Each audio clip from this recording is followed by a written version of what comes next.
Bonjour, bonsoir, chers amis téléspectateurs.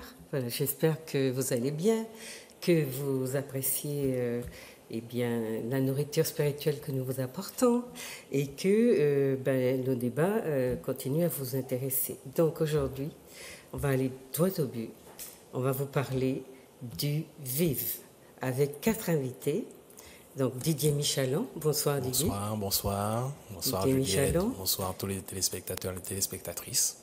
Anna Menla, bonsoir Anna. Bonsoir Juliette, bonsoir les téléspectateurs aussi, les téléspectatrices.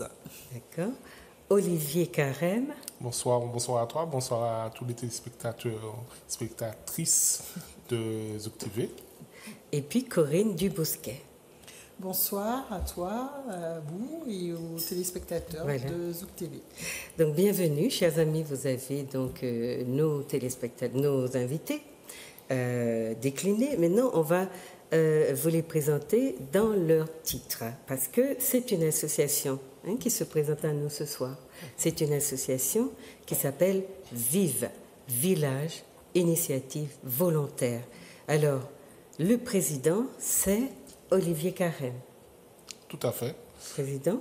Donc j'ai l'immense honneur d'être président de l'association du réseau VIV, puisqu'à la base c'est une association qui a été créée dans un objectif précis, qui était de constituer un réseau pour profiter justement de tous les avantages du réseau.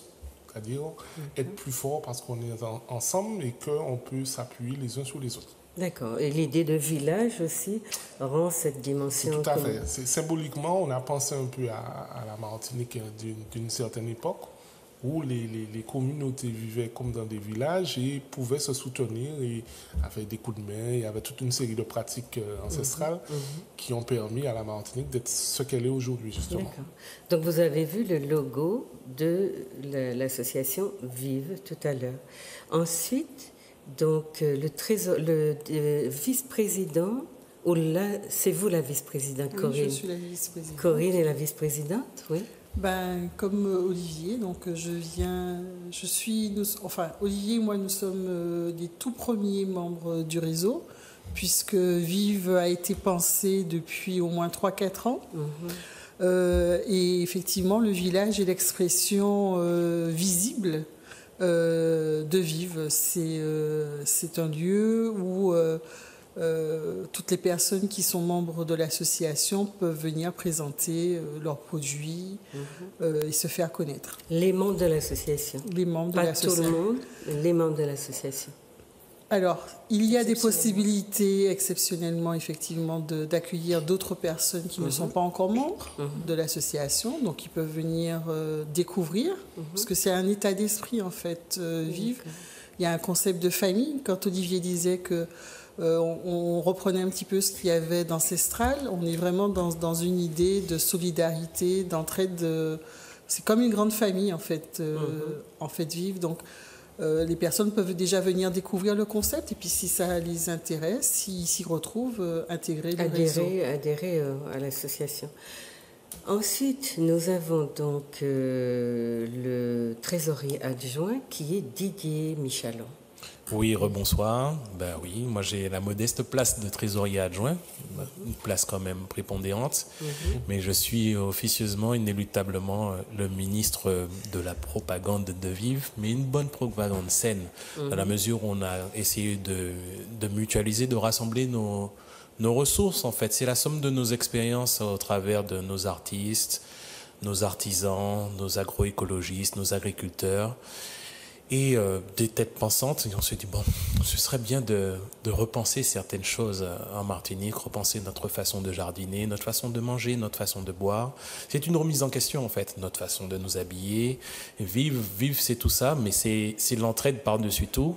Et c'est la manifestation de notre intelligence culturelle, en fait, afin de nourrir véritablement nos activités respectives socio-économiques. Oui, en fait, c'est un modèle alternatif que vous proposez au modèle qui est en place. Parce qu'il détruit beaucoup aussi nos jeunes générations, puisqu'ils n'arrivent plus à absorber la population jeune qui veut travailler, et même les moins jeunes, puisqu'on a maintenant une population au chômage qui est de plus en plus âgée. Donc c'est un modèle alternatif. Et puis on a comme assesseur Anna Menla. Oui. Alors moi, je fais partie du conseil d'administration. Je suis membre fondateur de Vive. Et je suis arrivée après Didier, après Corinne, après Olivier. Alors effectivement, il y a beaucoup de créations à Vive. Enfin, la plupart des gens, tous ceux qui sont dans Vive créent. Ils ont chacun quelque chose de spécial. Et personnellement, je suis arrivée ne sachant pas vraiment où aller, je dirais. Et j'avais même dit, après la première réunion de Vive, que je ne pouvais pas faire partie de Vive parce que je ne sais rien faire. Enfin, c'est ce que je croyais. Jusqu'à ce que Corinne m'attrape, comment dire ça, je ne sais même pas quel mot utiliser, et me dit, mais je ne comprends pas, tu dis que tu ne sais rien faire, tu as une chaîne YouTube, tu fais ci, tu fais ça, etc. Et je dis, me dit, mais il faudrait peut-être que tu commences à t'y mettre, à faire quelque chose vraiment de professionnel. Et donc, je me suis mise à réfléchir à ce qu'elle me disait, et aujourd'hui, c'est moi qui fais les vidéos de promotion de Vive. Donc, chaque fois qu'il y a un village, je fais les vidéos, Didier fait la partie flyer, etc. Et moi, je m'occupe de la partie vidéo. D'accord. Voilà. Donc, chers amis, vous avez dû voir que le plateau est rempli de choses que nos amis fabriquent à la Martinique. Alors, à côté de ça, ils vont vous parler, dans un deuxième temps, de la monnaie locale qu'ils ont mise en place et qui est comment on va dire, un instrument, un outil peut-être plus précisément, d'échange, on peut dire ça? Oui, un bon d'échange. Oui. D'échange extraordinaire, qui a énormément de qualité. Et donc, voilà, on va vous exposer ça dans un deuxième temps. Mais pour le moment, donc moi, je vois que vous avez tous des t-shirts donc, avec votre logo.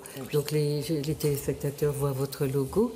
Et sur ce logo, il y a 3 lettres vives qui sont symboliques aussi, au-delà du fait que ça signifie village, initiative volontaire, 3 mots qui sont très importants. Vous avez aussi la symbolique de Vive.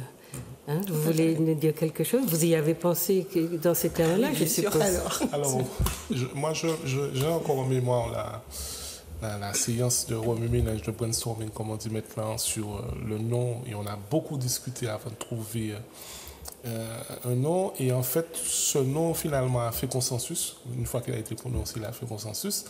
Parce que il a permis en fait de faire une synthèse en fait de toutes les idées directrices, c'est-à-dire aussi bien la communauté sous forme de village, le fait qu'on se situe vraiment nous au cœur de l'action, donc l'initiative, et qu'il y a effectivement une notion de volontariat, une notion d'action, une notion de faire des choses, de se prendre en main en fait, et de sortir un peu on va dire de l'assistanat ambiant, de la facilité, et puis de la consommation bas de gamme. Donc on a réussi en fait à regrouper tout ça sous l'acronyme VIVE, et qui en plus, il y a le verbe vivre, il y a l'exclamation vive, il y a tout ce qu'on peut imaginer autour, ce qui fait qu'au final le nom nous plaît. Voilà. Et apparemment, les retours qu'on a eus sur les villages qu'on a fait jusqu'à maintenant, justement, le nom plaît, effectivement, les gens retiennent facilement. Donc bon. Et il est bien assorti au projet, en plus. Hein? Il dit bien ce que vous voulez véhiculer. Alors, avant qu'on aille découvrir la deuxième, ou aborder la deuxième partie de notre programme, j'aurais aimé donc que vous présentiez vos projets, comment vous fonctionnez, comment... alors, pour l'adhésion, vous avez expliqué un petit peu comment on peut adhérer à l'association, mais vous demandez d'abord aux gens de venir voir, hein, de venir essayer. Et au-delà de ça, Comment c'est parti ce projet-là? Comment vous avez commencé? Puisque vous en êtes, je crois, à votre 3e, c'est ça? Sixième village. Oh, vous en êtes à votre 6e village. Donc quand vous vous réunissez, vous appelez ça village aussi? Oui. On se réunit, donc le village se réunit? Le village se D'accord, réunit. donc ça aussi symboliquement c'est très intéressant. Donc dites-nous comment et vous avez ici tenté le premier village et comment la population a adhéré? Donc en fait, il y a quelques années, on avait été conviés, Olivier et moi, dans le cadre de son activité qui est Beljadin, à une manifestation qui mettait un coup de projecteur sur des artisans, des commerçants, des locaux. Et à l'issue de cette rencontre, ça a été comme une évidence. On s'est dit, il faut qu'on arrive à mobiliser tous ceux qui, la force vive martiniquaise au service de la Martinique. Donc il y a eu des réflexions. Donc il y a eu d'abord un comité de pilotage qui a réfléchi pendant quelques années. Et puis, à partir d'un certain moment, on s'est dit qu'il faut qu'on passe à une phase plus offensive. Et on a commencé à rencontrer d'autres personnes, donc à s'ouvrir et voir s'il y avait des personnes qui avaient la même idée que nous et qui voulaient donner une visibilité à l'idée, passer de l'idée à quelque chose de plus concret. Et pour nous, ça a été une évidence que cette première manifestation se fasse à la Maison des syndicats à Fort-de-France. Donc c'était le 3 juin de l'année dernière. Donc la Maison des syndicats a joué le jeu. Et bon, on a eu quelques petites difficultés de mise en place, mais au-delà des difficultés, on a dit quel que soit ce qu'on rencontre, on met le village en place. Et c'est comme ça que le premier village a démarré, avec une quinzaine d'exposants. Alors chez nous, on les appelle des villageois, ce ne sont pas des exposants. On est vraiment dans l'idée de la rue Cazenègue, le village. Enfin, c'est tout ça aussi qui est véhiculé. Donc, c'est vrai qu'on n'a pas eu beaucoup de visiteurs, mais ce qu'on a noté au premier village, c'est que les gens, quand ils venaient, ils restaient. On a des gens qui sont restés toute la matinée.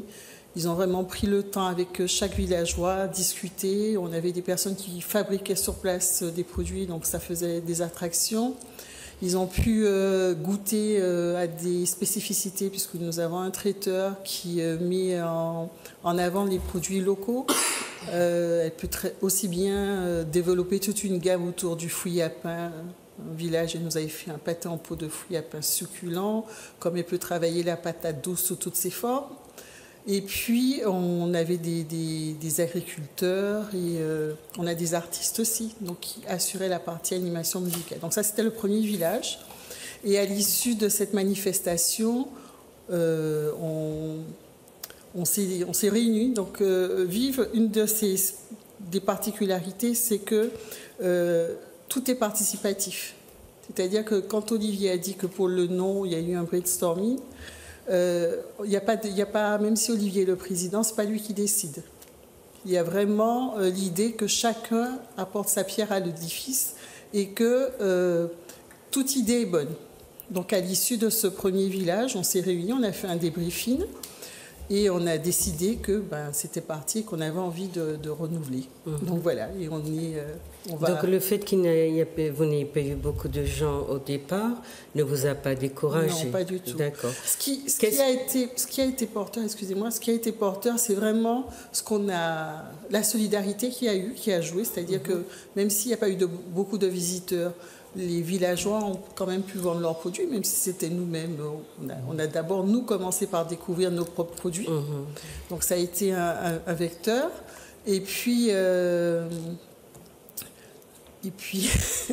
Non, et puis le fameux esprit de vivre, sur lequel on va peut-être revenir plus tard, c'est là où on a vraiment vu son expression. C'est-à-dire que nous, on considère à Vive qu'au-delà de l'achat, de l'aspect commercial, il y a un aspect humain, un aspect relationnel qui est primordial et qui doit le rester. Et cette première manifestation, ce premier village, en fait, a permis de mettre ça en exergue. C'est-à-dire qu'on a vu des villageois se déplacer, aller discuter avec les uns avec les autres pour savoir mais qu'est-ce que tu fabriques, comment tu réalises ça, où tu installes, etc., etc. Donc on a en fait, pour nous, c'était d'abord un agréable moment à passer ensemble. Donc moi qui ai une activité de cours de jardinage, en fait, j'ai plutôt passé mon temps en fait, ce jour-là à faire de l'animation, par exemple. Donc à faire parler sous la sono, chacun des villageois. On a fait des jeux entre nous, etc. Il y avait des choses à gagner. Et je reviens sur ce que Corinne disait à l'instant, c'est-à-dire que le principal enseignement, c'était le retour des visiteurs qui étaient là. Ils étaient peu nombreux, mais ils nous ont tous encouragés à continuer en nous disant que ce qu'ils avaient apprécié sur notre village, c'est qu'ils voyaient sur place des produits qu'ils n'avaient pas l'habitude de voir ailleurs.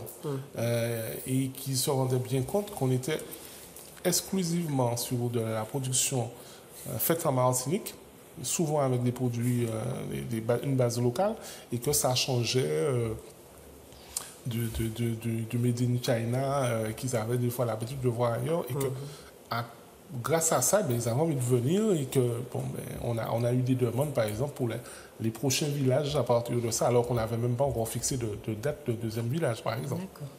Mais vous avez commencé il y a 1 an et vous en êtes déjà au 6e village. Ça veut dire que voilà, vous êtes stimulé quelque part. Alors, je vois sur votre prospectus, dans la variété des produits que vous exposez ou que vous proposez, les catégories que vous avez mises en place. Jardin, manger, bouet, soins, habiller, caille. Et puis... Norme ou sinon la Kilti. Norme, c'est la Kilti. Oui. Donc norme la Kilti. Donc vous avez comme un petit porte. Voilà.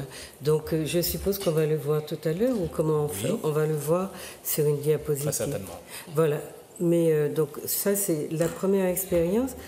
Donc Anna, vous dites que vous n'étiez pas encore avec eux à ce moment-là, au premier village. Non. Donc comment avez-vous découvert ce village et qu'est-ce qui vous a attiré? Alors, je pense que c'est Didier qui a dû donner mes coordonnées, je pense à Corinne ou Olivier. Et Corinne m'a contactée carrément et m'a demandé est-ce que je voulais venir à une présentation de l'association. Elle m'a dit au préalable ce que c'était, donc ça m'a vraiment tout de suite plu parce que ça fait très longtemps que je souhaitais faire ça. D'ailleurs, j'avais commencé avec d'autres personnes. Et quand j'ai vu qu'ils faisaient exactement la même chose et qu'ils étaient déjà organisés, je me suis dit, pourquoi pas ne pas me joindre à eux carrément.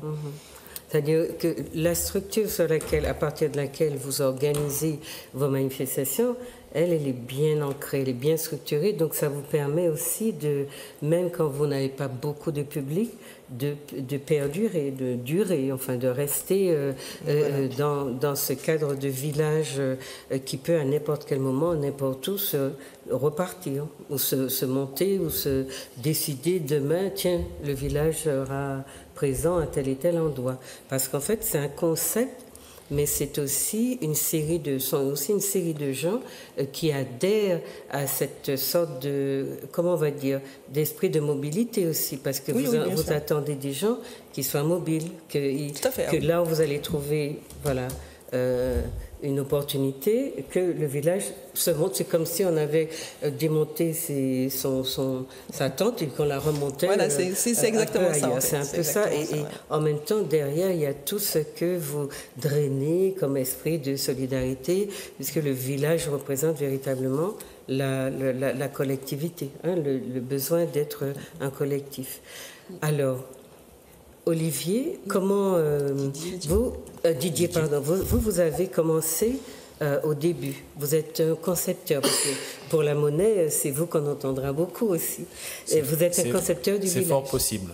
Disons que j'ai cédé à la violence d'Olivier, voilà, qui, je pense, sous les conseils de Corinne, nous a sollicité, vu que j'avais quand même un peu travaillé cette vision, attachée certes à une monnaie, mais au-delà de la convention sociale basée sur la confiance, qui est la monnaie, il y avait une façon de voir la Martinique, en fait, et autrement que ce qui nous était proposé jusqu'alors.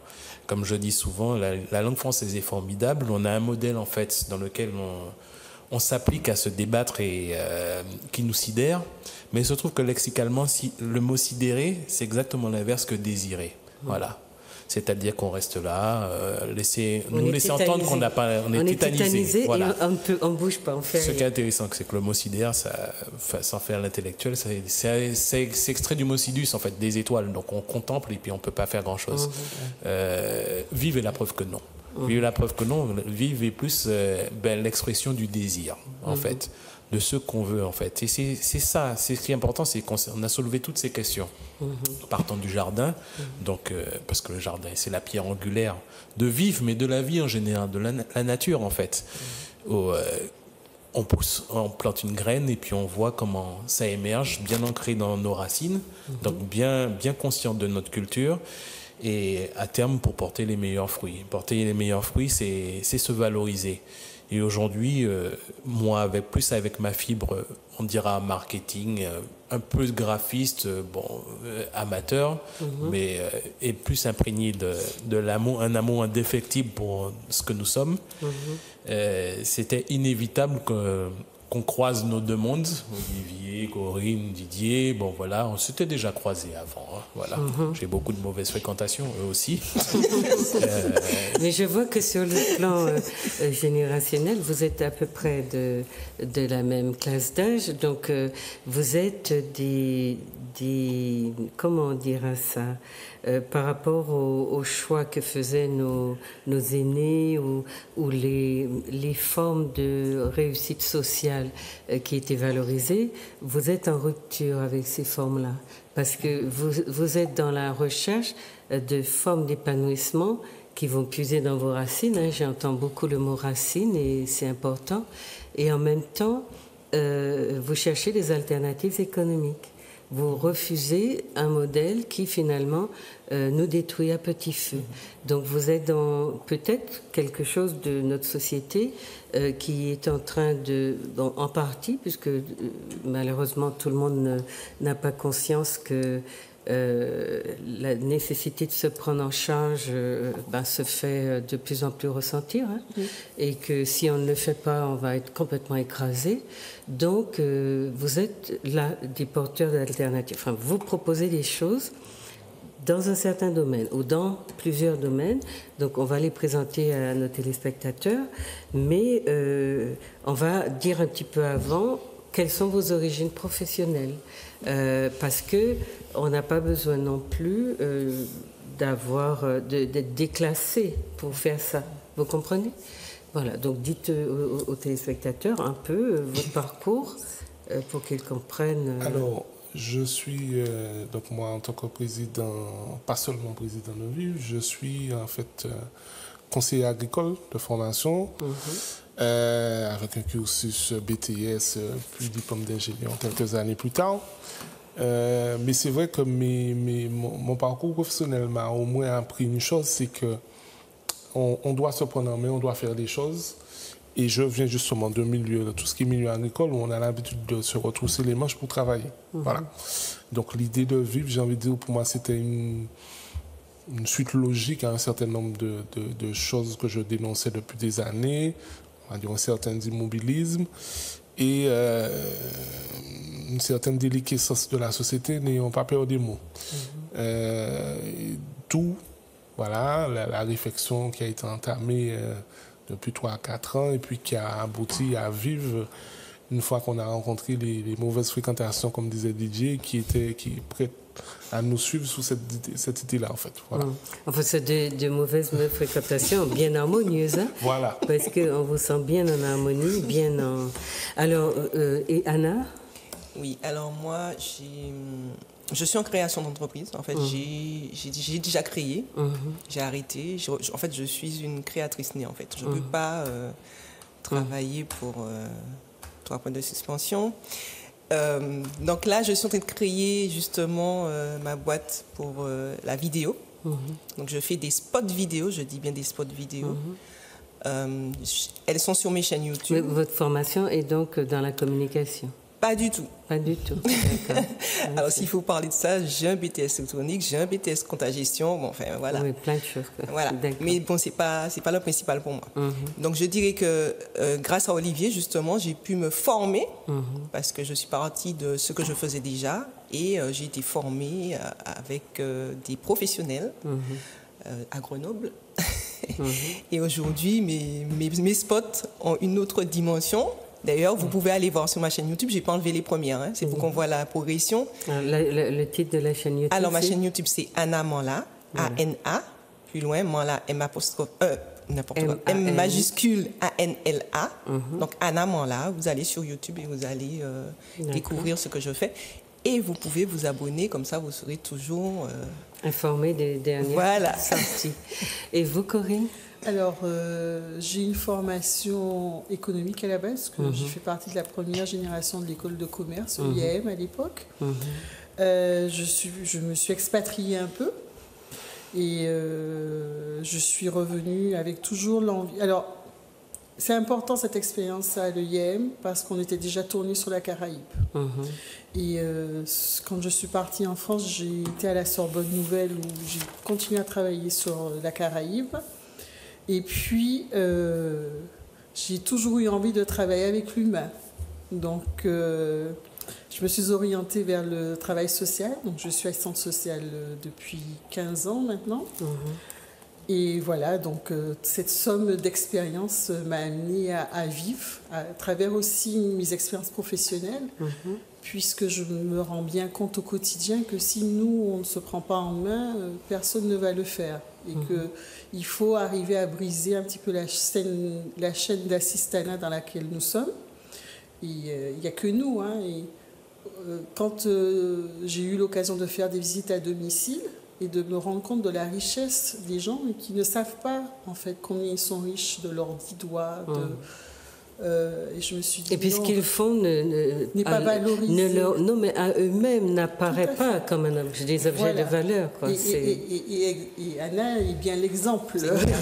Mais j'en rencontre tous les jours. Et il faut apprendre aux gens à reconnaître la valeur de ce qu'ils font. Et ça, c'est une étape. C'est une étape. Et donc, pour moi, c'est vrai que quand j'ai rencontré Olivier, les choses sont devenues encore plus précises. Et je m'éclate, c'est vraiment le terme, dans ce que je fais là aujourd'hui, parce que c'est vrai que le travail social aujourd'hui, il est intéressant, mais avec toutes les contraintes administratives, ça perd un peu de son essence, qui est de faire l'autre progresser et de l'amener à une autre étape. Et là, dans Vivre, oui, on peut. Anna a parlé de la formation, mais Anna n'est pas le seul cas. Les personnes, quand elles arrivent à Vivre, elles arrivent avec une idée, un concept. Et avec les différents villages, on voit bien qu'il y a des progressions parce qu'elles vont améliorer le produit, elles vont se perfectionner, elles vont aller chercher. Et c'est cette dynamique-là. C'est-à-dire que Vivre, dans l'initiative, il y a toujours ce mouvement. On est en mouvement en permanence. Chacun entre nous, et puis chacun vis-à-vis du retour aussi. Donc voilà, c'est tout ça. D'accord. Et Didier? Bon, moi, j'ai un passage dans l'esprit interéclectique. Donc, je suis diplômé de mathématiques, informatique appliquée à l'économie. Donc, au départ, j'aime les données, les data. Et j'ai poursuivi aussi, je suis diplômé de marketing vente à Schellcher. Et une formation juste derrière de graphiste, mais pas graphiste professionnel, mais bon, des cours appuyés. Tout ça pour dire que finalement, de tous mes calculs, mes appréciations mathématiques, je suis revenu à mon domaine de prédilection, la séduction. Alors, comment décide-t-on je vois quand même que vous avez des profils plutôt économistes, gestion. Est-ce que ça influe sur votre décision? Mais c'est surtout, puisque vous êtes dans, dans le système, vous êtes formé. Qu'est-ce qui se produit à un moment chez vous qui déclenche donc ce désir de couper avec une certaine routine ou certaines formes d'intégration et d'en inventer une autre. Parce que, j'allais dire, vous n'avez pas beaucoup de modèles chez nous. On est plutôt dans le suivisme, dans l'institutionnel, même s'il y a eu des exemples personnels, individuels. Mais là, qu'est-ce qui fait qu'à un moment donné, voilà, on décide qu'on va faire autre chose. On va casser, mais c'est pas seulement de dire, bon, je prends mon petit bâton de pèlerin et je fais mes petites affaires. C'est décider d'une structure collective dans laquelle donc on espère agrandir, puisque je comprends que vous avez envie d'élargir votre village, et au point peut-être d'en faire un système.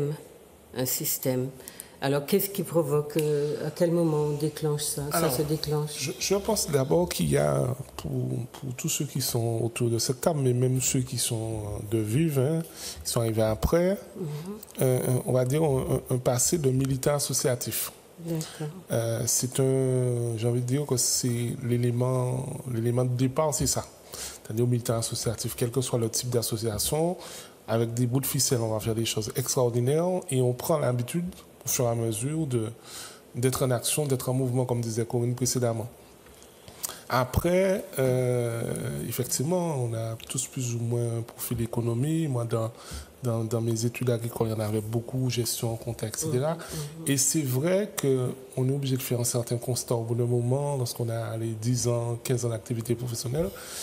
Les choses ne bougent pas, les choses n'avancent pas. Alors on a grosso modo deux positions. Soit on se plaint tout le temps assis tranquillement dans son fauteuil, les années passent, ou soit on se dit, bon, qu'est-ce que je peux faire concrètement? Et puis on essaie de trouver des gens qui vont globalement avoir à peu près les mêmes objectifs, la même vision du monde. Et on se met ensemble et on crée quelque chose qui ressemble à Vive, qui pourrait s'appeler autrement d'ailleurs, mais qui a pour objectif principal de donner un peu de sens à ce qu'on fait, c'est-à-dire que d'avancer ensemble et non pas seul. C'est-à-dire que l'objectif de Vive n'est pas de mettre en avant un individu plus que l'autre. L'objectif de Vive, c'est de permettre à des gens qui réalisent des choses ou qui ont une envie de réaliser des choses, d'être un peu plus en avant parce qu'ils sont ensemble. Alors je vais prendre un exemple pour que ça soit bien concret pour tout le monde. Le lieu où on retrouve Vive le plus souvent pour les villages, c'est l'espace jardin de l'hippodrome de Carrière. Bon, une association, on va dire, aussi modeste que Vive, pour qu'elle puisse accéder à ça, mais il a fallu qu'on fasse jouer notre réseau de relations pour nous permettre d'accéder à un lieu aussi prestigieux. Mais voilà, c'est ça l'effet. L'effet de Vive et l'effet d'être ensemble et d'être plus fort ensemble, c'est pouvoir, pour quelqu'un qui est un modeste vendeur de ballets traditionnels, d'accéder à un site aussi prestigieux. Et c'est aussi ça l'idée de Vive, c'est de mettre en avant des gens qui font des produits des fois extraordinaires, mais qui n'ont pas l'exposition, la visibilité dont disposent certains. Voilà. D'accord. Alors, Anna? Alors moi, c'est... Donc, excusez-moi, téléspectateurs, vous voyez donc sur l'écran de vos productions, de certains de vos membres, voilà, exposés. Des différents villages. Mais on va vous en parler tout à l'heure. Moi, c'est une prise de conscience vraiment. À un certain moment, je me suis dit, mais un petit peu comme Olivier disait tout à l'heure, je me plaignais de certaines choses. Je me dis, mais pourquoi personne ne pense à faire ça? Pourquoi personne ne pense... Mais qu'est-ce que moi je fais en fait? Et le besoin est là et on le Oui, réalise. et finalement je me suis dit, mais moi, qu'est-ce que moi je fais? D'accord, j'arrête pas de dire, mais pourquoi celui-là ne fait pas? Mais pourquoi quelqu'un ne pense pas à ça? Merci. Mais finalement, je me dis, bon, ok, tu as pensé à ça, pourquoi tu le fais pas toi? À partir du moment où je peux le faire, bien évidemment, je ne peux pas tout faire. Mais à partir du moment où je peux le faire, je me lance. Dès que je peux faire quelque chose, je le fais. Voilà, donc c'est l'idée de prendre des initiatives à laquelle on ne nous a pas habitués. Tout à fait. Puisque nous sommes dans l'assistanat, dans l'attentisme, et en gros, on nous a plutôt déconseillé d'être trop entreprenants. Exactement. Aujourd'hui, c'est très curieux que tout le monde veuille que du jour au lendemain, on naisse chef d'entreprise. Donc voilà, il y a tout un cursus derrière et des exigences. Corinne? Alors, l'idée d'initiative, je pense que mon métier d'assistante sociale me l'avait déjà confié. Donc, pour moi, c'était une continuité. D'accord. Je commençais déjà parce que dans la fonction d'assistante sociale, il y a une partie individuelle, mais il y a une partie collective aussi où on va mettre en mouvement un groupe. Donc ça, je l'avais déjà acquis et je le mettais déjà en action. Et c'est justement à la lumière de ces actions, je me suis dit, bon, on le fait à une petite échelle, on peut peut-être le faire à une échelle plus grande. Et puis, l'autre objectif, c'est que derrière, nous avons des enfants. Bien sûr. Et on a aussi dans Vivre la notion de développement durable, d'éco-citoyenneté, qu'est-ce que l'on veut laisser à nos enfants. Et sur les images là qui sont passées, c'est vrai qu'on a une certaine tranche d'âge, mais on intègre aussi, donc on a quelques jeunes qui viennent, ils viennent avec leurs parents, mais ils sont là et ils participent, ils ont leur mot à dire aussi, ils nous donnent des idées, ils apportent leur lumière. Donc c'est aussi ça, qu'est-ce que je veux faire moi pour mon pays? Est-ce que j'attends que ce soit le politique qui le fasse ou est-ce que je prends des initiatives? C'était ça aussi. Je pense que c'est ce qui m'a motivée. Donc, on est à l'ère d'un citoyen responsable qui décide qu'au lieu de crier en mouille après des politiques qui sont un désespoir par certains côtés, voilà, donc des citoyens dynamiques qui décident que, aussi donner l'exemple. On peut donner l'exemple parce que on aura vraiment à penser à tous nos jeunes qui sont sous les abribus comme si leur demain ne leur servait à rien.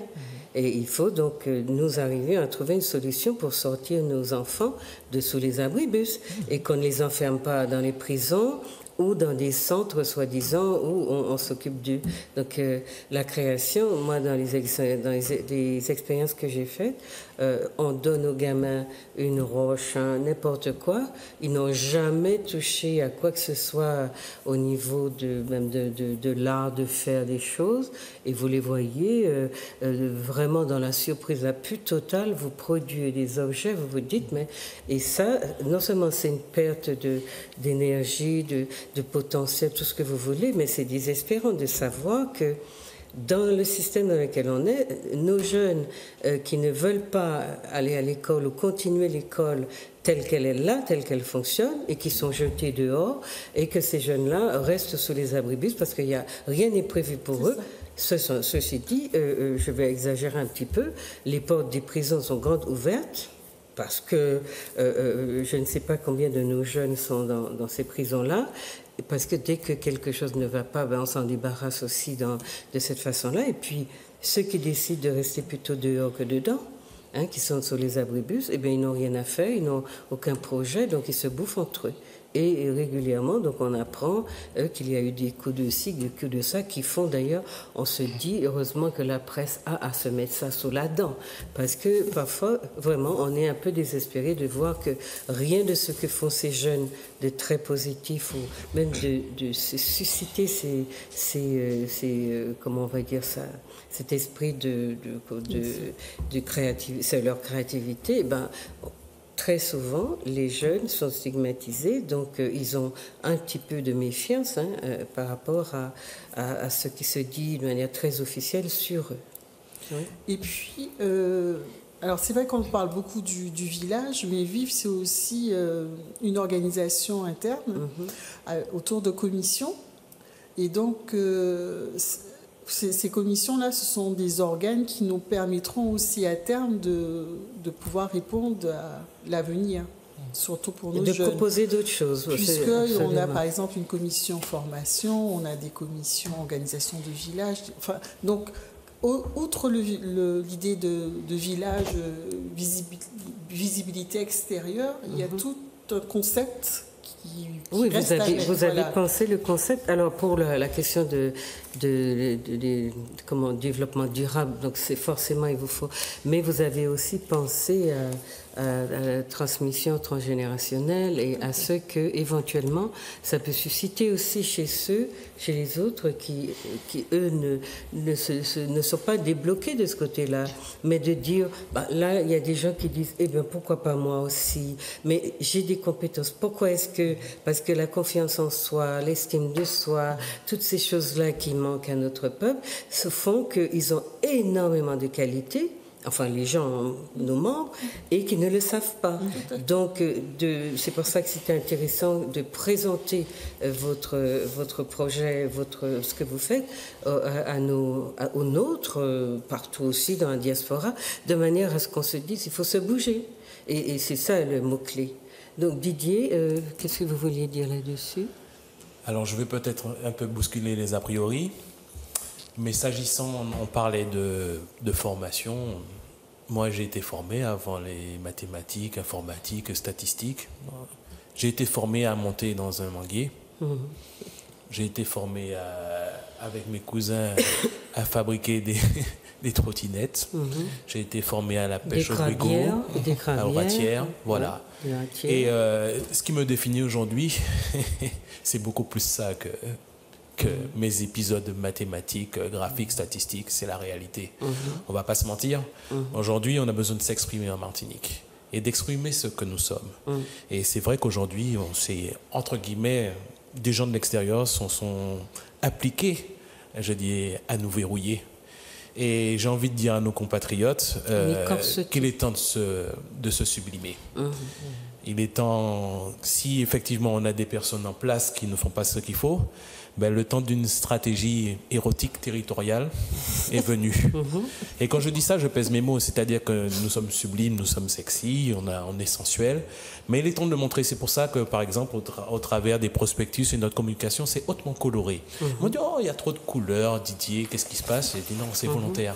C'est volontaire parce que nous sommes hauts en couleurs et nous venons de tous les horizons, des chauds, froids, de toutes les couleurs. Vous voyez les couleurs et vous voyez toutes les couleurs des origines aussi. Hein? Voilà, à l'écran, vous voyez... voilà. Alors, on va donc... vous êtes donc habité par cette même énergie positive, la conviction que vous pouvez faire des choses et que vous pouvez les proposer à vos concitoyens. Donc ça, c'est l'idée qui vous unit, réunit, fédère, et vous avez maintenant une variété de membres qui proposent des choses. Est-ce qu'on peut dire, parce qu'on a vu les catégories dans lesquelles s'inscrivent vos membres, hein, jardin, manger, bouet, soins, habiller, caille, NAM. D'accord. Donc vous voulez présenter comme ça. Alors après, on peut peut-être commencer les visuels, le prospectus, mais bon. On va commencer par du très concret. Alors ça, c'est une chemise faite par un styliste modéliste Francky qui est chez nous. Donc c'est de la production. Voilà. Donc c'est de la production martiniquaise. Avec un col comment on appelle ça? Mao.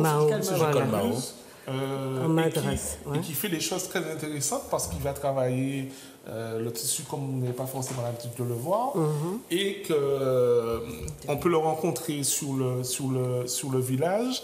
Parce que nous, on insiste beaucoup à vivre sur un point qui est pour nous essentiel. C'est-à-dire qu'au-delà de l'acte d'achat, on demande aux gens de venir discuter avec le professionnel.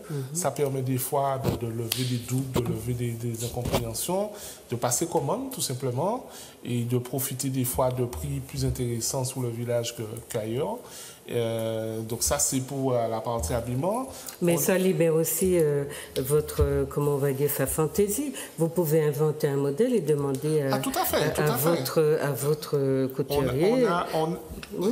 Comme je disais une fois à quelqu'un, nos artisans, ceux qui sont présents, sont capables de tout faire. Simplement, il faut leur dire ce que il faut leur dire ce que vous voulez. Voilà. Donc le contact de proximité est important. C'est primordial. Voilà. Alors, dans un autre modèle, dans un autre genre, alors ça, c'est quelque chose de très intéressant. Un t-shirt, oui. Artiste. Donc c'est un artiste, oui. Qui a eu l'excellente idée en fait de mettre ses toiles sous support. Sous support t-shirt. T-shirt. D'accord. Et c'est vrai que ça. Donc il y en a beaucoup. Alors ça c'est un modèle parmi tant d'autres. Oui. Après on a des choses un peu plus de taille plus modeste. Des portes toujours avec la même artiste. La même artiste. Elle fait des marque-pages, mais aussi. Elle utilise toutes sortes de supports. Des canevas qui font. Ça c'est des set de table. Des sets de table. C'est à l'envers. Ah non, Pardon. C'est-à-dire qu'elle est partie du premier. C'est un bon exemple. Elle est partie du premier village du 3 juin où elle avait présenté ses tableaux. D'accord. Et depuis, elle les décline sous toutes sortes Plusieurs de sortes supports. d'objets, Voilà. d'accord. Ça peut être du coco aussi, c'est des choses. Donc là, c'est quoi? C'est comme matière? C'est lava? C'est lava? Oui, c'est lava. D'accord. Bon. Ensuite, vous avez donc des petites On a des petites objets choses décoratifs. très mignonnes, genre porte-clés. D'accord. Alors ça, c'est un babois qui fait ça chez nous. C'est un collectif en fait d'artistes, graphistes, etc. Donc qui font des choses très intéressantes. Alors on parlait de développement durable. Voilà un exemple de ce qu'on peut faire. En fait, c'est récupération donc sur du jean avec des strass qui sont collés. Donc un vrai travail d'artiste qui est fait dessus. Et ça, c'est un collier. Et ça, c'est un collier. Un cercle, enfin, voilà. Comment on appelle. Et ça, c'est Maryse qui fait ça. Oui. Alors Maryse, donc c'est une de vos membres. Alors Maryse, elle a plusieurs casquettes en fait. Donc elle est créatrice. Donc au début, elle nous a présenté que des bijoux. D'accord. Depuis, elle a augmenté sa gamme de produits puisqu'elle nous propose de la récupération de jeans ou de toutes sortes de tissus sous différentes formes. Donc elle propose des sacs, elle propose des colliers, elle fait des boucles d'oreilles. Mais c'est aussi une artiste, donc elle est auteure, compositeur, arrangeur. D'accord. Elle a gagné récemment le concours de la chanson créole de carnaval sur Trinité. Donc voilà, donc quand je bientôt dis que... on aura la chanson martiniquaise. Voilà. D'accord. Alors Olivier, il a oublié la première personne en fait qu'on a eue, donc c'est celle qui nous fabrique nos logos. C'est Madust, en fait, qui organise tout ce qui est graphique sur tout support. Et c'est lui aussi, vous avez dû voir là récemment au carnaval, l'association Bradjack, donc qui est aussi une autre forme d'expression de son art. Avec des Bradjack très décorés, avec un travail artistique très profond. Mais c'est lui, il fait aussi partie de notre réseau. Donc c'est elle, cette personne qui fait... Non, là c'est une autre, parce qu'on a plusieurs artistes. qui chante. Alors, elle, c'est Félie. Félie. Voilà, elle a... Et donc, ça, c'est quel genre de musique? Traditionnelle. Traditionnelle. Autour de la nature. Elle aime bien parler un petit peu de la vie quotidienne. D'accord. On a des vins. Alors là, par exemple... Donc, ça, c'est mangé. Il y a le bois mangé. Celui-là, c'est le bois. Alors, le bois. Ça, c'est un vin d'abricot. D'accord. J'ai pas envie de dire abricot pays, parce que c'est abricot de chez nous. De chez nous, quoi. Oui. Ici, on a aussi un vin de mango surette. D'accord. Mango surette. Ok. Là, nous avons de la confiture de moringa. De moringa, très bien. Donc, celui qui nous propose. Donc, on a deux produits. Là, il y a encore une boisson. J'ai pas fini. De goya. Je restais sur lui, en fait. C'est lui qui nous produit les vins. Oui. En fait, on en a deux.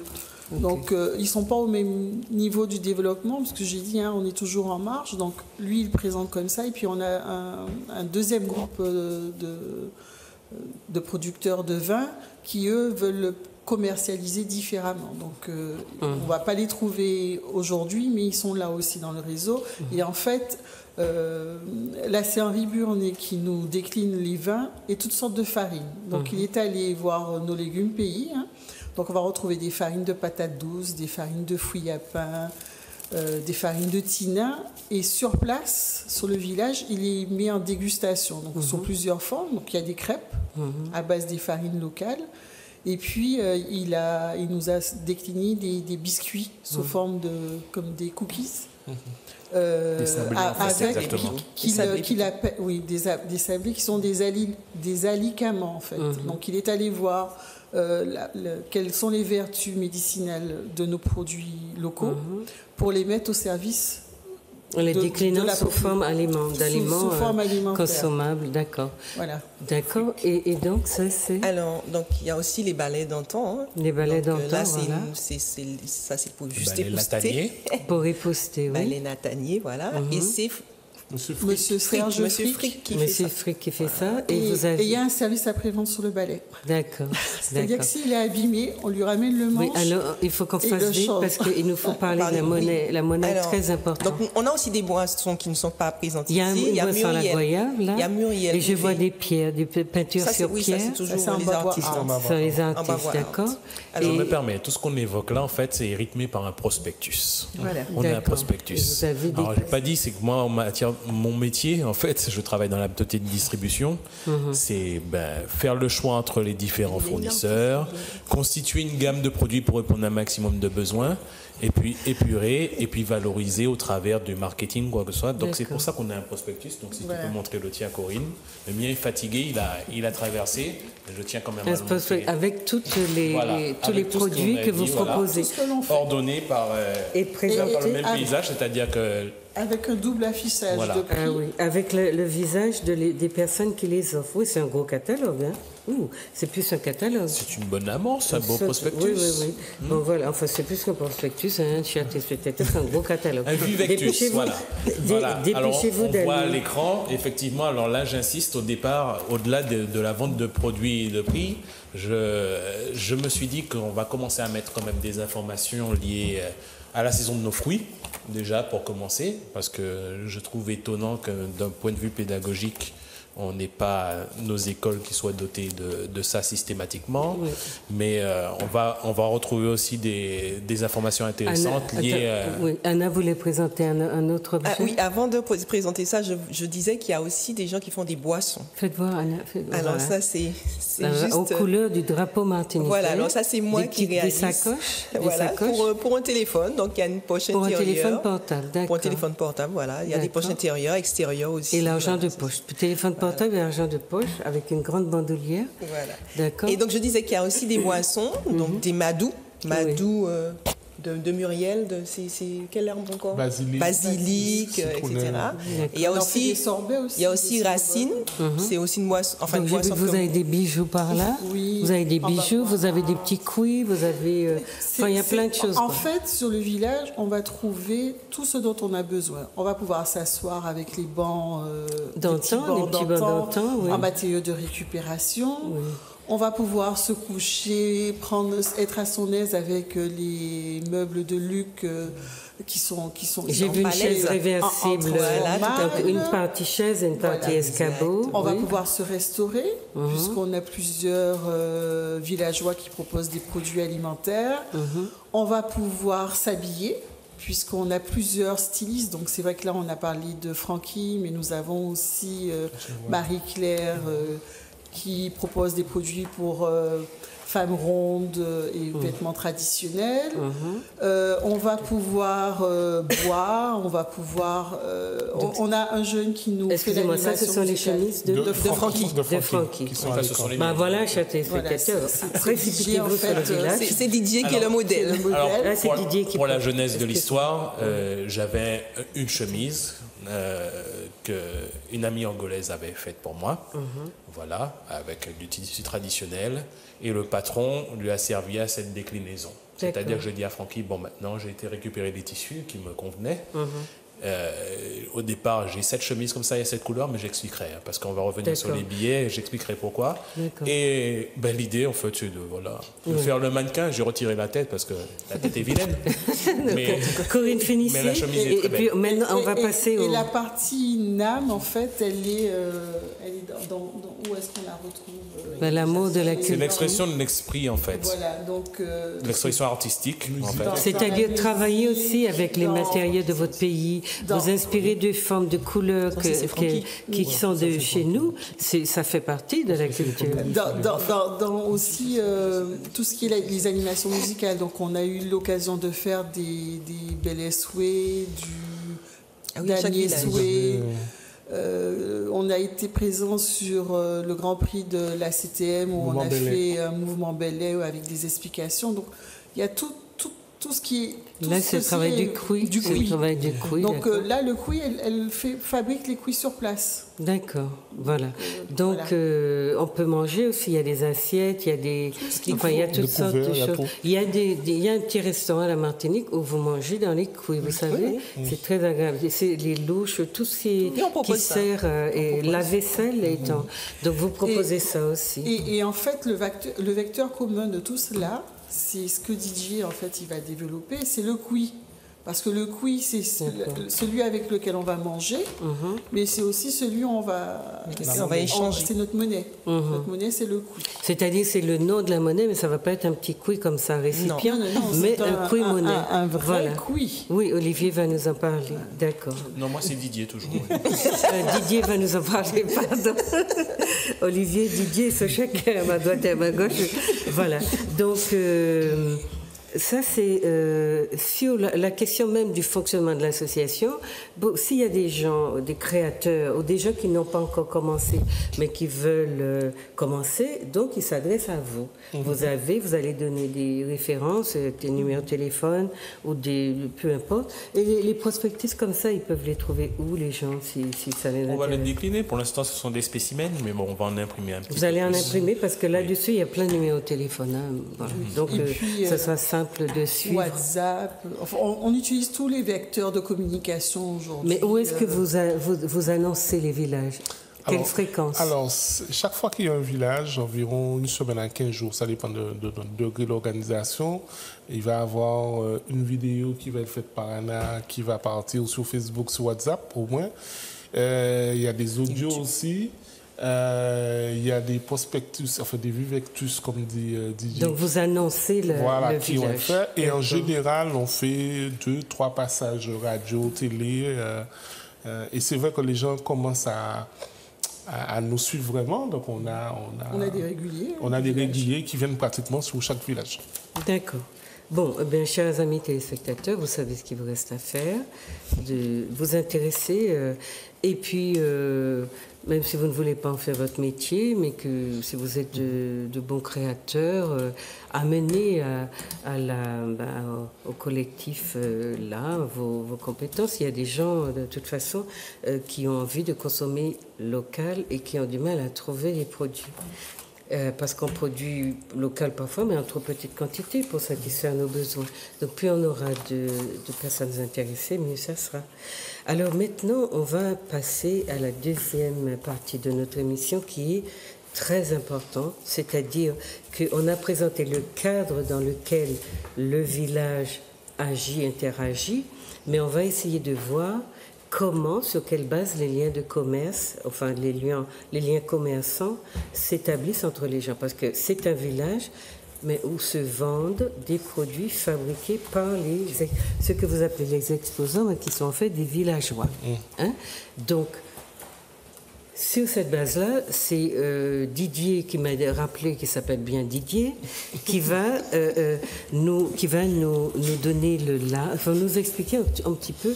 Mais ce que j'ai envie de vous dire avant, c'est que les monnaies. Alors, Didier va nous parler d'une monnaie locale qui existe à la Martinique maintenant, même si elle n'est pas encore sortie du vif. C'est pas encore sorti du vif, mais le projet, ce serait effectivement que, voilà, son usage soit plus étalé et plus étendu. Alors, c'est une monnaie légale, c'est un usage légal, et ce sont des monnaies convertibles. Les monnaies locales sont des monnaies convertibles en euros. Donc, ce qu'on va faire, c'est qu'on va demander... Alors là, vous avez la monnaie de chez nous, mais puisque ça vous rassure souvent... De savoir qu'en France, on fait les mêmes choses.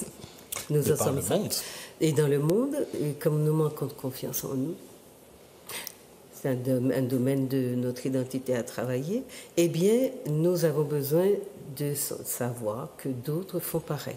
Donc, vous allez voir une carte de France où existe une quarantaine de monnaies locales. D'accord? Donc, je ne sais pas si on peut voir... Là, ça se décline... Il y a quelques exemples. Oui. Là, il y a des exemples. Mais sur la carte de France, vous voyez, donc, dans toutes les régions de France, il y a une quarantaine de monnaies Et chaque monnaie a un nom. Et ça fonctionne. Le dernier qui vient d'être créé, la dernière, a été en Normandie. Hein? En Normandie, donc vous avez Le Rouen, Le Havre et Caen, qui sont donc des villes de Normandie, qui ont une nouvelle monnaie qui va cohabiter avec l'euro. Parce que cette monnaie-là qu'on vous propose ne va pas exister seule. Donc, j'ai dit que c'est légal. Hein? C'est une monnaie qui est autorisée par la loi. Alors, vous voulez dire quelque chose là-dessus? Oui, en fait, on s'est rendu compte, parce qu'il m'arrive très souvent de tenir le point info lors des villages, et je me suis rendu compte que très souvent, on sent une certaine réticence en fait des gens qui viennent sur les villages par rapport à cette monnaie alternative. Et donc, lorsqu'on en a discuté entre nous, il est apparu qu'il était important d'expliquer le caractère légal de cette monnaie, et figure d'ailleurs sur chaque billet, donc ici, vous verrez par l'écran parce que c'est vraiment très petit, un rappel de l'article de loi, donc c'est l'article L311-6 qui autorise justement, dans certaines conditions, à créer une monnaie locale. Et c'est vrai qu'au bout d'un moment, cette monnaie a eu tellement de succès que certaines personnes repartent chez eux avec, parce qu'ils nous disent mais c'est vraiment une excellente idée, et on n'y avait pas pensé. Mais on va essayer de voir tout ce que... Alors, chers amis téléspectateurs, la monnaie qu'on va vous présenter aujourd'hui est une monnaie locale, mais qui s'est développée dans un cadre légal. Alors voilà ce que dit la loi. En France, les monnaies locales sont reconnues légalement dans la loi Économie sociale et solidaire, ESS, à l'article 16. Donc ça a été présenté en Conseil des ministres le 24 juillet 2013, adopté le 21 juillet 2014 à l'Assemblée nationale. La loi économique, sociale et solidaire a été promulguée par le président de la République le 31 juillet et publiée au journal officiel le 1er août 2014. Donc vous voyez, cette monnaie qui vous est proposée aujourd'hui, que vous pouvez utiliser à la Martinique, pour le moment c'est au vif, mais on peut essayer de voir, par la connaissance que vous en aurez, la confiance que vous allez avoir dans cette monnaie locale, quand vous découvrirez que partout dans le monde, il y a des centaines de monnaies locales qui circulent en parallèle avec la monnaie officielle, vous verrez, ce qui nous intéresse, ce sont les avantages de cette monnaie pour un peuple qui souffre de la vie chère, pour un peuple qui souffre du chômage, pour un peuple qui souffre de vivre dans un environnement où il n'a aucune empreinte, sur lequel il ne laisse aucune empreinte, c'est-à-dire marqué par les usages, les objets qu'il crée et dont il se sert, sa présence en fait. Donc on va laisser Didier nous parler de comment il a eu l'idée de créer cette monnaie, comment l'idée lui est venue. Alors cette idée m'a traversé il y a quelques années. Je me suis posé la question de... Tout d'abord, je ne vais pas parler d'économie, mais je vais parler un petit peu de symbolique et d'image. Parce que je suis féru d'images et je me dis, mais quelle image qu'on nous renvoie pour nous donner confiance? C'est vrai que la monnaie, c'est une convention sociale basée sur la confiance, mais je regarde les billets qu'on a jusqu'à présent, c'est pas ça qui m'inspire confiance. Par contre, j'ai des référents. En tant que Martiniquais, en tant qu'afrodescendant, j'ai des référents envers qui j'ai confiance. Et ce qui était important pour moi, c'est de faire circuler cette confiance. Et j'ai compris qu'au travers des réalisations d'un artiste, je tiens à le saluer parce que là, jusqu'encore là, je fais la promotion de ses œuvres, mais j'ai eu son consentement quand même il y a quelques années. Donc les effigies qu'on a sur les billets sont dessinées par un artiste. C'est réalisé par un artiste, Luc Kabil, un extraordinaire artiste. Pour moi, c'est le meilleur portraitiste que je connais, en tout cas jusqu'alors, là, en Martinique. Et je lui ai dit, de toute façon, je vais diffuser ça, diffuser, parce que j'ai pas d'autre but. Donc vous faites une monnaie avec nos personnes qui portent avec nos repères.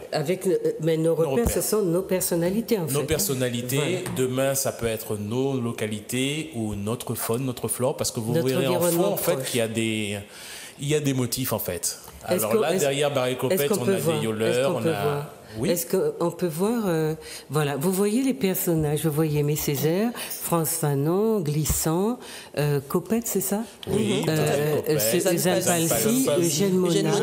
Et derrière, vous avez... On a un gros billet, voilà. 10 000, enfin donc pour chaque l'instant, billet, vous avez vu à quelle somme cet argent correspond, enfin ce billet correspond, et vous voyez surtout que ça s'appelle un couille. Vous avez dans l'angle, enfin je pense que vous le voyez sur l'écran. Le logo. Vous avez, alors c'est à gauche de l'écran, vous voyez couille écrit à gauche de l'écran. Oui. Hein, le Oui. petit logo, un petit Voilà. logo, Et mais avec en le bas logo, aussi. avec le couille, en fait. Le petit couille. Donc la monnaie qui vous est proposée ici s'appelle le couille, avec des scènes ou des personnalités, des personnages de notre pays. C'est cela qui change. Donc, dans d'autres pays, ils les adaptent en fonction de leur environnement aussi, et ils leur donnent des noms propres. Si vous voulez, tout à l'heure, je vous dirai quelques noms de ce que vous trouvez en France, au Japon, en Belgique, en Angleterre, dans tous les pays où ça existe, en Afrique aussi. D'accord ? Donc, voilà l'idée. L'idée vous vient de faire exister votre environnement dans l'argent, de la monnaie que vous allez utiliser sur votre marché. En fait, la monnaie, c'est un prétexte. Hein. Il ne faut pas oublier, je remets en considération, c'est juste un outil. Anna ? Je me rends compte en regardant les autres monnaies qu'ils ont montrées à l'écran que la nôtre est vraiment très belle. Elle est très belle, les couleurs et tout ça. Merci. Voilà. Je prends ça pour donc, un c'est compliment directement adressé. C'est le travail de Didier Michalon. Pas comme moi. J'ai juste rassemblé. Moi, je suis le modeste assembleur. Non, mais il y a tellement longtemps qu'il parle de ce modèle-là. C'est vrai. Et il l'a fait exister. Que je passe pour un fou. Il l'a fait exister patiemment, mais c'est très coloré. C'est-à-dire ça répond vraiment, c'est chaud, c'est chaleureux et ça répond vraiment à quelque chose de notre tempérament. Voilà. C'est nous. C'est nous. Donc, la deuxième question, Olivier, parce qu'il ne faut pas qu'on rate tout ce qu'on a à leur dire sur l'argent. Vous arrivez sur le village. Vous n'avez pas d'argent, vous n'avez pas de couille. C'est-à-dire, donc, ce qu'on va considérer comme notre argent, notre monnaie locale. Alors, ça a un autre nom, c'est monnaie locale complémentaire. Monnaie locale complémentaire. Mais vous pouvez dire monnaie locale. Donc, maintenant, nous avons notre monnaie locale. Et chez nous, ce sera monnaie d'entraide. Monnaie d'entraide. Donc voilà. C'est la monnaie d'entraide ou sinon, dans notre langue, c'est l'argent coup de main. Donc moi, j'arrive sur le village, je n'ai pas d'argent. Comment les choses se passent-elles? Vous allez à Beaucantage Vive. D'accord. Donc il y a un stand? Non, l'agent Vive. Au stand de l'agent Vive. Beaucantage l'agent. Beaucantage l'agent. Merci, Didier. À Beaucantage l'agent, qui est tenu à tour de rôle par les membres de Vive, en fait. D'accord. Donc, ils vont expliquer l'idée. Donc, la parité, déjà, un couille, 1 euro. D'accord. Donc, et puis, le travail se fait en 2 temps. Donc, soit la personne, elle se dirige directement vers Beaucantage l'agent, soit ce sont les villageois qui invitent les visiteurs à se rendre à Beaucantage l'agent. Mais excusez-moi, si un couille vaut 1 euro, quel est l'intérêt d'avoir un couille? Alors, c'est ça l'astuce. En fait, quand je viens sur le village et que j'achète en couille, je paye moins cher mon produit. On a demandé aux villageois si ma bouteille de vin, on va dire qu'elle vaut dans la réalité 20 euros. Donc, l'acheteur va l'acheter 20 couilles, puisqu'on est dans la parité 1 euro, 1 couille. D'accord. Par contre, s'il veut obligatoirement l'acheter en euros, il va l'acheter 25 euros. Ah bon. Et comment ça se fait? Parce que l'objectif, c'est de faire circuler notre couille. Oui, mais là, si je vais laisser Didier expliquer. Didier va expliquer. D'accord. Je viens à ton secours. Allons-y. Parce qu'en fait, si je garde mes euros, parce que moi, je voulais comprendre, dans les recherches que j'ai faites, on explique que c'est avantageux dans les pays, dans les régions où le coût de la vie est élevé, où le chômage est élevé. Donc moi, c'est cela que je voudrais que nos téléspectateurs saisissent bien pour qu'ils ne ratent pas l'occasion de venir au village et de faire des économies en achetant local. Didier. Alors, je vais expliquer l'avantage d'un bon d'entraide, puisque moi j'appelle ça une monnaie d'entraide, la monnaie d'entraide en tout cas de chez nous. D'accord. Les monnaies locales complémentaires, elles ont une vertu essentielle, c'est de territorialiser la production et la consommation. Alors je vais être un peu plus clair. On va évoquer, c'est notre village, puisqu'on a mis, on s'est permis, on a pris notre aise, hein, Juliette, on a mis nos vins, confitures, voilà. Produits, oui. L'idée, c'est d'échanger autour de, considérant que la table est notre Martinique magnifique. On a décidé de faire circuler notre richesse là et de faire en sorte qu'elle ne s'évade pas.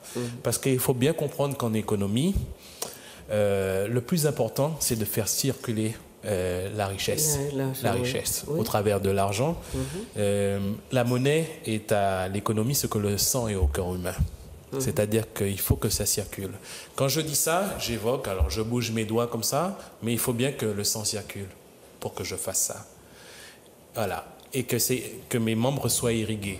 Et c'est le plus important. Ce qu'on a omis de dire, qu'on n'explique pas malheureusement en économie, bon, dans les cercles entre guillemets officiels, c'est que pour créer de la richesse, il faut que la monnaie circule et qu'elle irrigue tous les organes.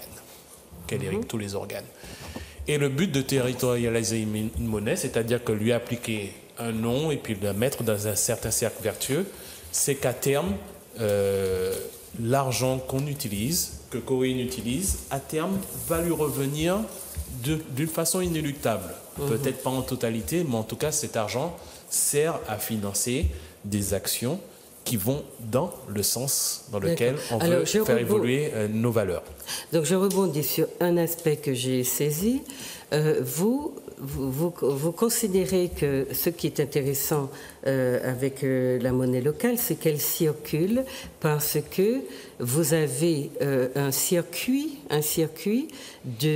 entre du producteur au consommateur qui est centré localement, c'est-à-dire ce que j'ai compris d'ailleurs de l'intérêt de la monnaie locale, c'est qu'elle ne se distribue pas ailleurs, et qu'elle ne s'échange pas pour des produits étrangers, et donc ça force les gens qui ont cette monnaie-là de consommer ce que vous produisez, que nous produisons sur place. Donc ça veut dire que c'est une sorte de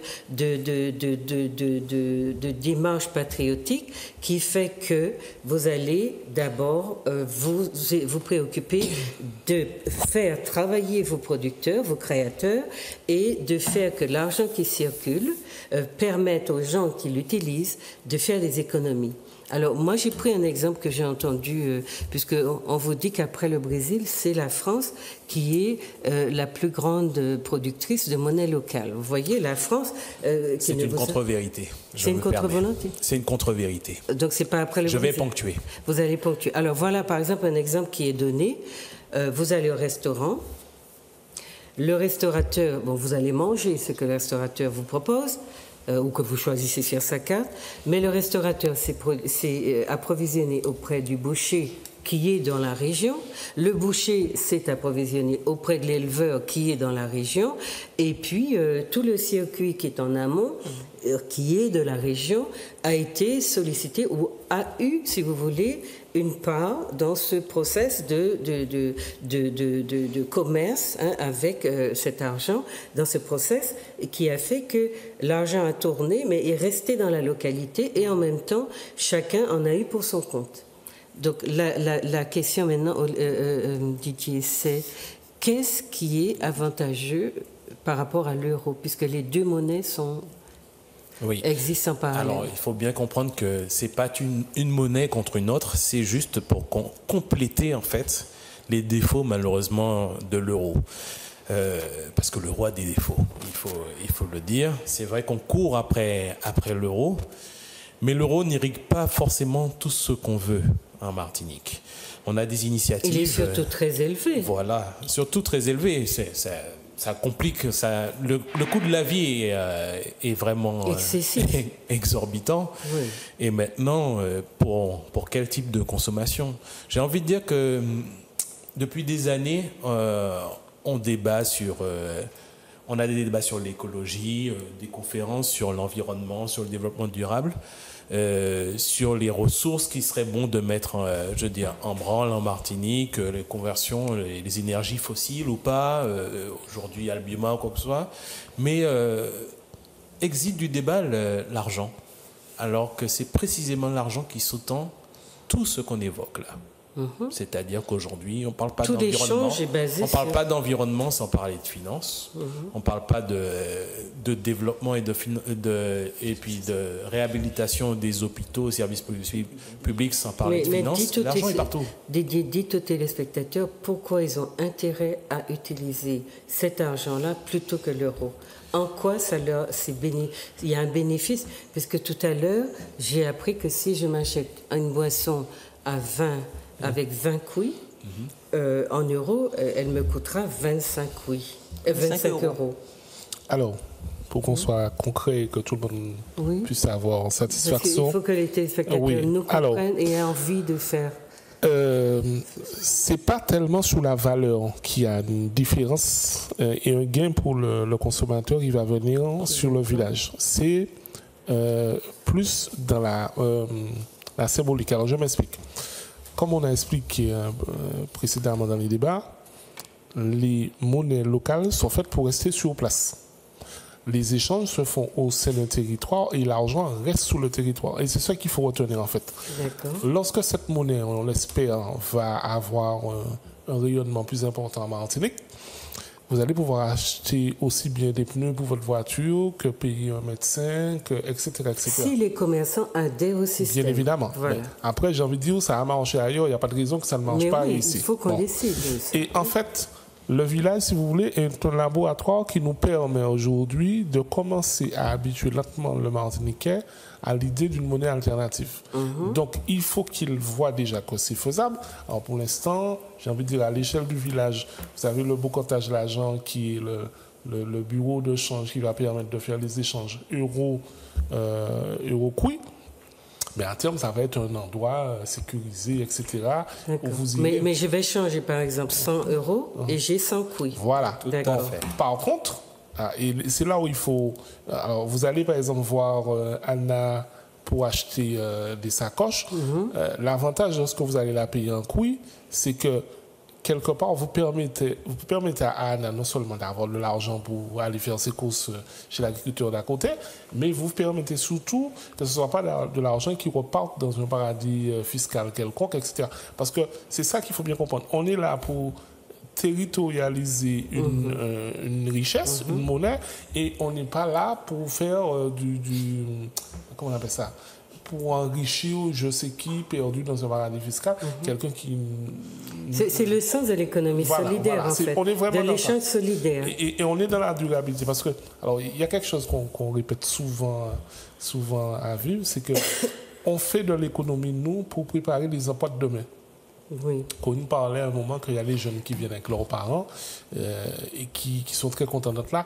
Moi, mon objectif, c'est que mon fils, demain matin, puisse se dire, bon, ben, il y a une activité que j'ai envie de créer, mais j'ai une association, le Réseau Vivre, qui est prêt à m'accompagner, qui est prêt à m'aider à me lancer.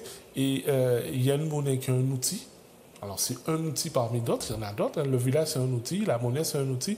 Et tout ça, ce sont des éléments qui sont là, en fait, pour permettre d'avoir des facilités pour progresser. Alors, ce qu'on va expliquer aux téléspectateurs, parce que il pourrait très bien se dire, mais c'est pas la peine de se donner autant de mal si finalement je vois pas ce que ça fait bouger. Sur l'un des documents que j'ai consulté, je vois les avantages des monnaies locales. Donc je vais vous les lire, chers téléspectateurs aussi, pour que vous voyez qu'il y a derrière un projet écologique, un projet de domicilier l'argent, un projet aussi de nous obliger à fonctionner entre nous-mêmes et à échanger entre nous et à consommer, puisque Didier parlait de pollution, de savoir ce que nous mangeons. Nos producteurs qui sont écolos nous donnent forcément à manger des choses bien meilleures que ce qu'il y a dans nos supermarchés. Alors, les monnaies locales ont tendance à circuler plus rapidement que les monnaies nationales. La même quantité de monnaie en circulation est employée davantage de fois et entraîne une activité économique globale plus importante. Donc il y a des exemples qui sont donnés là. Le cas de la livre de Bristol, qui est une monnaie locale en Angleterre. La circulation constatée est 10 fois supérieure à celle de la livre sterling classique. Vous voyez, en Angleterre aussi, ils l'utilisent. Ensuite, les monnaies locales permettent à une communauté d'utiliser pleinement ses ressources productives existantes, tout spécialement la force de travail inemployée, nos chômeurs, ce qui a un effet catalytique sur le reste de l'économie locale. Plus de gens travaillent, plus de gens produisent, forcément, on s'enrichit. Elles sont fondées sur le postulat que la communauté n'utilise pas pleinement ses capacités de production par manque de pouvoir d'achat local. Donc c'est ça le postulat. On va prendre le contre-pied de ça. La monnaie alternative, donc la monnaie locale, est utilisée pour augmenter la demande, d'où une plus grande exploitation des ressources productives. Si au lieu de produire 2 bouteilles de vin, j'ai une demande de 10, pour moi aussi, c'est mieux parce que je satisfais la demande de plus de gens et j'ai plus de couilles dans mon porte-monnaie. Ça, c'est une chose. Pour autant que l'économie locale fonctionne en deçà de sa pleine capacité, l'introduction d'une monnaie locale n'a pas besoin d'être inflationniste. Ça veut dire que ce n'est pas la peine de créer trop de billets, etc., même quand il en résulte une augmentation significative du volume total de monnaie et de l'activité économique totale. Puisque les monnaies locales ne sont acceptées qu'au sein de la communauté, leur usage encourage l'achat de biens et de services produits à l'intérieur de celle-ci, c'est ce qu'on disait. Par exemple, le travail de construction entrepris avec des monnaies locales emploie de la force de travail locale et utilise autant que possible des matériaux locaux.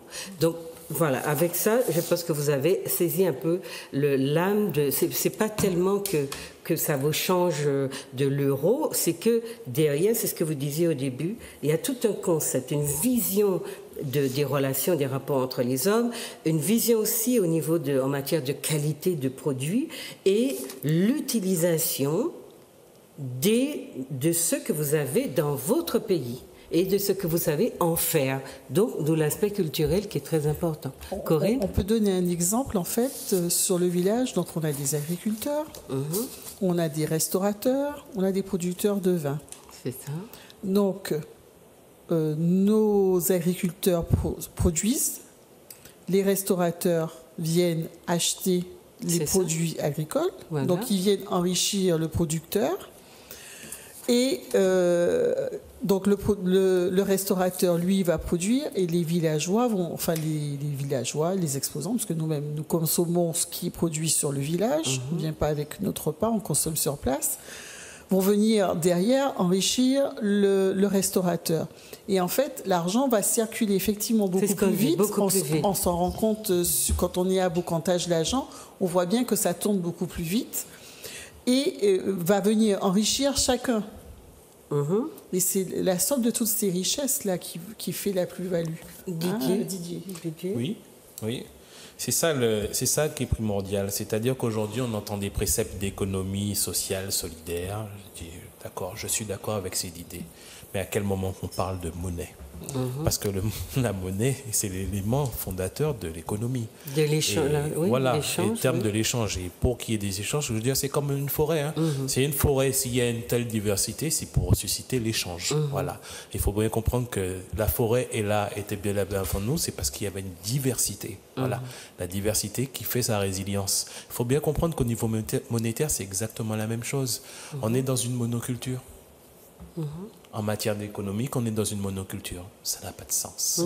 C'est-à-dire qu'à terme, pour pallier au défaut d'une monoculture, on va introduire des choses qui, à terme, nous seront déficientes. Et en même temps, on le vit, nous, naturellement, avec la canne et la banane.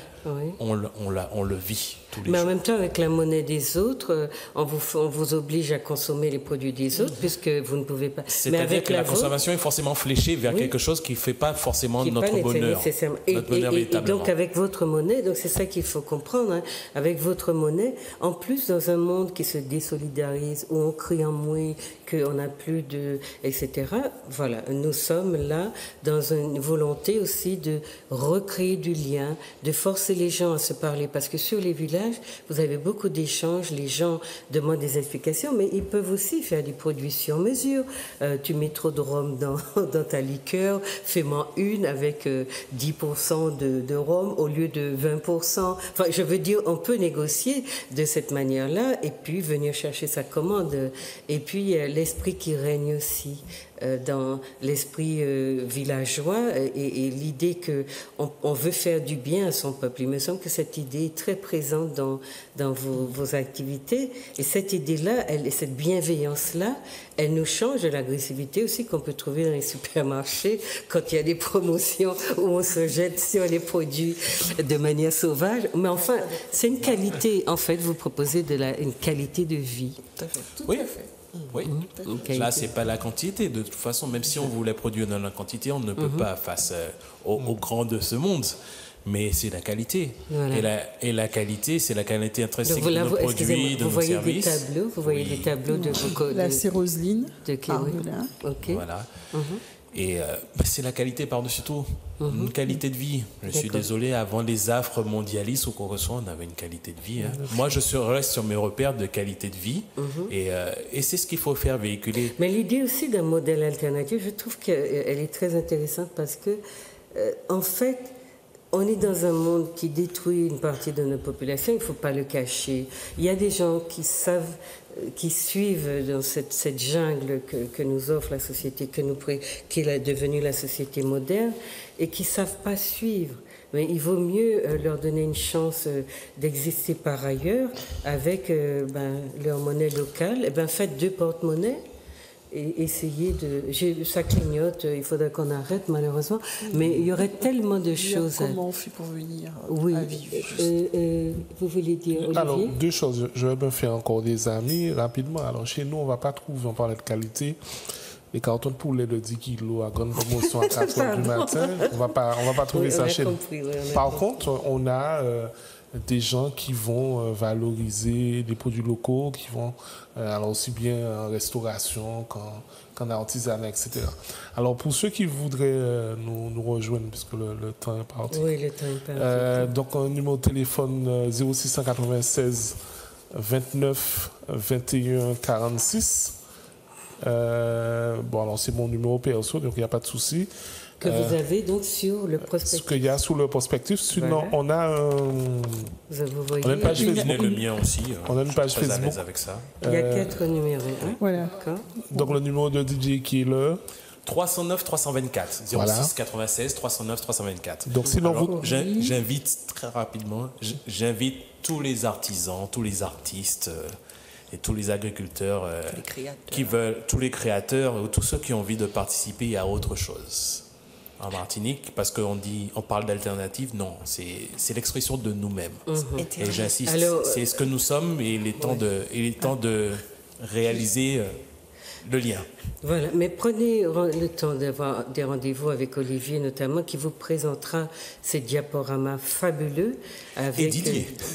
Didier, décidément. Pourtant, Didier est le seul que je connaisse depuis plus longtemps. Mais c'est pas.